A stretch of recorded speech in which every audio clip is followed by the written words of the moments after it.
ઉદયભાઈ આશી 2007માં સુરત આવીને પોતાનો કન્સ્ટ્રક્શનનો ધંધો ચાલુ કરેલો હતો અને નિલેશભાઈ કાનજીભાઈ લાઠિયાને પહેલેથી ઓળખતા હોય તેમની સાથે મુલાકાત કરેલી અને ત્યારબાદ ભાગીદારીમાં કામ ચાલુ કરેલા નિલેશભાઈ લાઠિયાએ ઉદયભાઈની મુલાકાત પોતાના ભાઈ મંજીભાઈ લાઠિયા સાથે કરાવેલી છે। બંને પગે અપંગ હોય નિલેશભાઈ લાઠિયાએ મંજીભાઈને એકાઉન્ટના કામે રાખવાની ભલામણ કરેલી અને ઉદયભાઈએ તે ભલામણ સ્વીકારી મંજીભાઈને કામે રાખેલ। ત્યારબાદથી આ બંને ભાઈઓએ હિસાબમાં ગોટાળા ચાલુ કરેલા અને ઉદયભાઈને કન્સ્ટ્રક્શનના કામમાં વ્યસ્ત રાખતા જેના કારણે ઉદયભાઈ હિસાબ જુએ જ નહીં।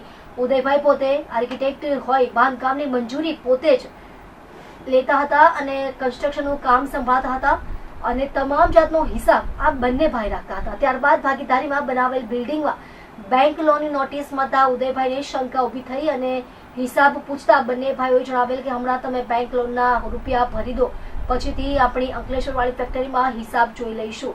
તેમ છતાં હિસાબના કરોડોના ગોટાળા હોય ઉદયભાઈ હિસાબ માંગતા હિસાબ આપેલ નહીં અને દીપિકાબેન હેમંતભાઈ પટેલ નામની સ્ત્રીને ઊભી કરેલ જે ઉદયભાઈની ઓફિસે આવીને ધમાલ કરેલ અને ઉદયભાઈએ તેને રોકતા આ દીપિકાબેને બળાત્કારની ફરિયાદ કરવાની ધમકી આપેલ, જેથી ઉદયભાઈ ઓફિસથી બહાર જતા રહેલા અને દીપિકાબેન ઉદયભાઈની ગાડી તેમજ ઓફિસથી અન્ય કાગળો લઈ ગયા અને ત્યારબાદથી ઉદયભાઈ ઉપર ખોટા બનાવટી સાટાખત બનાવી ખોટી ફરિયાદો કરેલ અને ઉદયભાઈને જેલમાં જવાનું થયેલું। ત્યારબાદ તેમની પાસે કેસ બંધ કરવા 1 કરોડ રૂપિયા માંગવામાં આવેલ અને નહીં અપાતા ઉદયભાઈ ઉપર ખોટો દાવો કરવામાં આવેલ, જે ઉદયભાઈ જીતી ગયેલા અને ત્યારબાદ સીઆઈડી ક્રાઇમમાં આ ઈસમો પર ફરિયાદ આપેલ છે, જેમાં તપાસ ચાલુ છે। ઉદયભાઈ કરેલી ફરિયાદમાં તપાસ ચાલુ થતા આ ઈસમોને નુકસાન થવા લાગેલ છે, જેથી ઉદયભાઈને જાનનું જોખમ છે અને આ ઈસમો ઉદયભાઈને જાનથી મારી નાખેલું છે। મારું નામ ઉદયભાઈ ગોવિંદભાઈ છાસિયા છે। હું આર્કિટેક્ટ છું અને બિલ્ડર છું। અડાજણમાં પરશુરામ ગાર્ડન પાસે વિમલ હેક્ઝાગોન કરીને મારી સાઇટ ચાલતી હતી। આ સાઇટમાં આ પહેલાં મેં વિમલનાથ રેસિડેન્સી, વિમલનાથ વ્યૂ મેં મારી સાઇટો બનાવેલી, જેમાં મંજીભાઈ કાનજીભાઈ લાઠિયા જે અંકલેશ્વરના છે તે ભાગીદાર હતા અને નિલેશભાઈ કાનજીભાઈ લાઠિયા અંકલેશ્વરના છે તે ભાગીદાર હતા। હવે નિલેશભાઈ મારા ભાગીદાર હતા અને મંજીભાઈ તો નાનપણથી જ પોલિયોને લીધે 2 પગે અપંગ હતા, એટલે નિલેશભાઈએ એવું કીધું કે મારો ભાઈ અપંગ છે ને એ એકાઉન્ટનું બહુ ખૂબ સારું જાણે છે, એટલે એને તો આપણે એકાઉન્ટ સોંપી દઈએ ભાગીદારીનું। એટલે નિલેશભાઈના ભાઈ હતા એ વિશ્વાસે મેં એને એકાઉન્ટ સોંપ્યું। તો એમણે ધીરે ધીરે બંને ભાઈઓએ ભેગા થઈને ઉચાપત મારી દરેક સાઇટ ઉપર એટલી બધી ઉચાપત કરી કે પોતાની રીતે બધા જ પૈસા ટ્રાન્સફર એના જયસુખભાઈ ગોટી એના શાળાના ખાતામાં ટ્રાન્સફર કરવા મળ્યા। એ જુદી જુદી રીતે ટ્રાન્સફર કરી અને જુદી જુદી પોતાના નામે જગ્યા અને પોતાના નામે ફેક્ટરીઓ નાખવા મળ્યા। હવે મને જ્યારે ખબર પડી કે આ ઉચાપત થયેલી છે એટલે મેં એને કીધું, તો ત્યારે મને એવું કહેવામાં આવ્યું કે અંકલેશ્વરમાં આપણે સ્ટાર એન્જિનિયરિંગ નામની ફેક્ટરી નાખી, તેમાં તમે ભાગીદાર જ છો, કારણ કે આપણે તો કાયમી ભાગીદાર છીએ। આમ કરીને મને છેતરીને મારા તમામ જે પૈસા હતા એ અંકલેશ્વર ફેક્ટરીમાં નાખવામાં આવ્યા અને અંકલેશ્વર ફેક્ટરીમાં નાખવામાં આવ્યા એટલે મેં તરત કહેવામાં આવ્યું મારા દ્વારા કે ભાઈ તો હવે બીજા બાકીના જે પૈસા છે બીજી સાઇટોનો હિસાબ, એ મને હિસાબ આપો। આ હિસાબ મેં માગ્યો એટલે તરત જ એ લોકોએ દીપિકાબેન કરીને એક લેડીઝને ઊભા કર્યા અને મારી ઓફિસે મોકલી અને મારી ઓફિસે ધમાલ કરવામાં આવી। હવે મારી BMW ગાડીની ચાવી એ બેને લઈ લીધી, જેથી હું ચાવી લેવા જાઉં તો એ બેને તરત જ મને એમ કીધું કે દૂર ઊભો રહેજે, નહીંતર 100 નંબરની ગાડી બોલાવી અને હમણાં જ તારી ઉપર કેસ કરાવી દઈશ।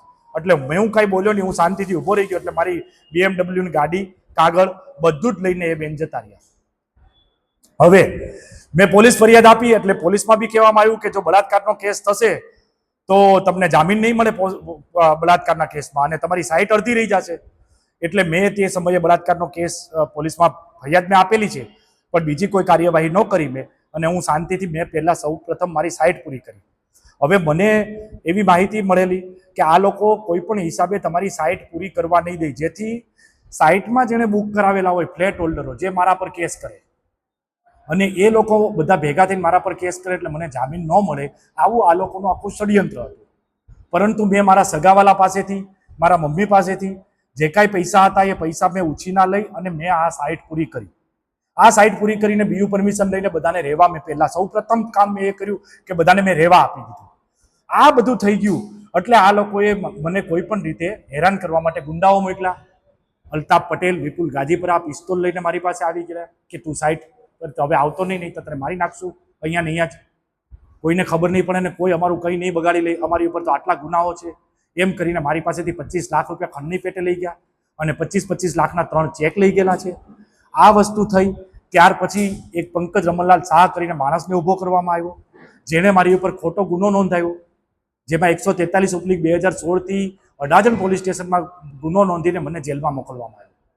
હવે આમાં આ પંકજ રમણલાલ શાહને મેં ઓલરેડી દસ્તાવેજ બનાવી દીધો, જેને પોલીસમાં બી બતાવ્યો નથી, પોલીસને બી અંધારામાં રાખી છે, અને ખોટા સાટા ખત બનાવીને મને ફ્લેટ નથી આપ્યો, મારા પૈસા લઈ લીધા અને ફ્લેટ નથી આપતો, એવી મારી ખોટી છાપ ઊભી કરી.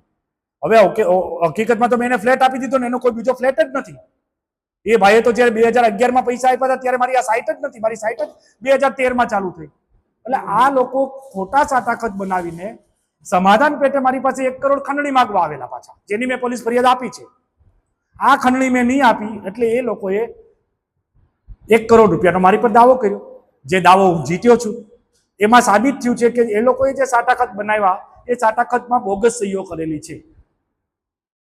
કોર્ટમાં આ સાબિત થયા પછી મને હિંમત આવી અને મને ખબર પડી કે આ રીતે ખોટી સહીઓ કરીને બી આ લોકો આટલી ખોટું કામ કરે. ત્યાં સુધી તો મને ખબર બી નથી કે ખોટી સહી કોઈ કરે. ખોટી સહીઓ કરીને સાટાખતો બનાવી અને મારી પર કેસ કરીને મને કોઈ પણ રીતે જેલમાં જતો રહું, એટલે જેલમાં જાવ એટલે હું પોલીસને કોઈ પુરાવા ના આપી શકું, એવું કામ આ લોકોએ કરેલું છે. મારી માંગ એવી છે કે પત્રકાર એટલે ન્યાયનો ચોથો સ્તંભ છે, તો મને પત્રકાર તરફથી ન્યાય મળે અને પત્રકાર તરફથી મને એવું નામદાર સીપી સાહેબને કે નામદાર ડીજી સાહેબને કે નામદાર આપણા નાયબ મુખ્યમંત્રી શ્રીને આ માધ્યમ દ્વારા પહોંચાડવામાં આવે કે આમાં ન્યાય મળે એવી કાર્યવાહી કરવામાં આવે. મારી વિરુદ્ધમાં જે ખોટા ફરિયાદો દાખલ થયેલી ને ખોટી ફરિયાદો આ લોકોએ ખોટા સાટાખત બનાવેલા, એ આ ગેંગને વરઘોડો કાઢ્યો તો એમ વરઘોડો કાઢીને સમાજ સામે ઉજાગર કરવામાં આવે કે બીજા કોઈ માણસને આ રીતે હેરાન કરીને એની જિંદગી બરબાદ કરવામાં ન આવે. મારો શું વાંક હતો?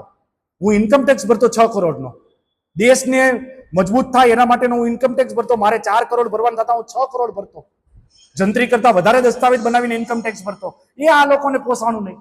મને એમ કહેવામાં આવેલું કે આટલો બધો ઇન્કમ ટેક્સ ભરે છે, અમને પૈસા આપી દે. તો આ તો દેશદ્રોહી માણસો છે. હવે તમે આ લોકો કાર્યવાહી નહીં કરો તો કોની સામે સાહેબ કાર્યવાહી કરશે?